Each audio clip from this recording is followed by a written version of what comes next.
কোন মহিলা যদি বেপরদার কারণে জাহান্নামে যায়, শুধু ও যাবে না, ওর সাথে কেউ না কেউ রিলেটেড থাকবে পুরুষ। কুড বি ফাদার, বাপ হইতে পারে, বড় ভাই হইতে পারে, তারপর হচ্ছে স্বামী হতে পারে। যদি ওর জাহান্নামে যাবার রিজনই হয় বেপরদা, খোলামেলা চলাফেরা। মানুষ হাজার রিজনে জাহান্নামে যেতে পারে, আল্লাহ সবাইকে ক্ষমা করুন এবং হিদায়াত দান করুন, আমিন।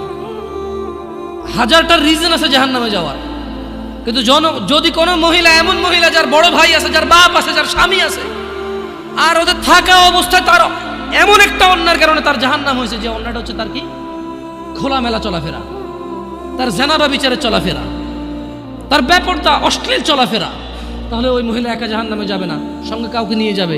এবার যে লোকটা সংশ্লিষ্ট সময়ে দায়িত্ববান ছিল সে যাবে সঙ্গে।